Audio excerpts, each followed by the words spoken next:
film freak speaking inside your head. Now, you may be wondering why I have not composed a video blog as I have usually done for these updates, but rest assured there is a simple explanation for this change. However, I will not give you this explanation, save perhaps for a hint. It is partly intended as a mocking emulation. As many of you will know, I am not particularly fond of one Jack Napier, a man who fancies himself an internet critic. Over the months we have been trying to learn each other's weaknesses, and of course I was the only one to succeed. I discovered that, beneath the cocky candor, there was a scared little soul that was desperately seeking approval from a greater mind. With that knowledge, I outright refused to dignify his doltish retorts with even a supercilious sneer, unless he agreed to walk his walk. Well, listeners, his walk was belied by its incompetence in subverting the brutality of my request. Using a thing of beauty, he rushed through the execution and left many a loose end, rendering his work at best a magnum tedious. Well, I suppose that's what comes with trying to prove the effectiveness of an archetype whom simply pales in comparison to its more learned and refined counterpart.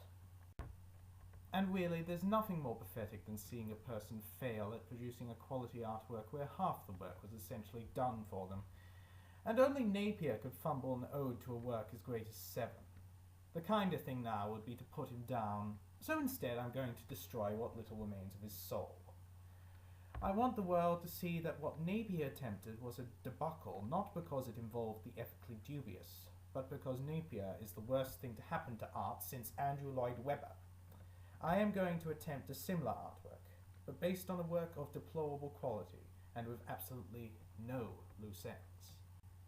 And to twist the knife, I will honor Napier's preferred archetype for the realistic cinematic villain to show him just how absurd and stupid his conception of reality is. If flamboyant and vastly infantile villains are more true to life, why don't we see more monster clowns raping and pillaging our towns? And furthermore, why would people note the lunacy of said clowns attacking when they are allegedly the norm of our ever-so-wacky society? I must ask myself if even attempting such a work is worthy of the minor inconveniences it would entail.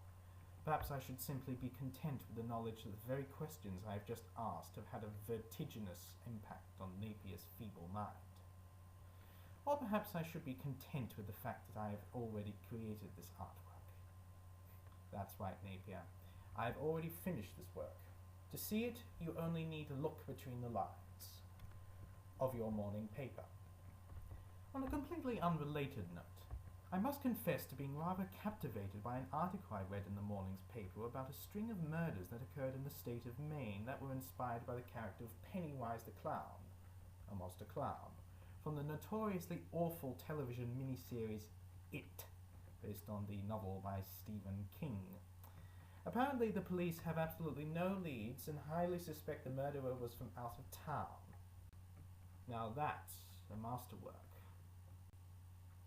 I am Film Freak, and Napier's day of reckoning is at hand.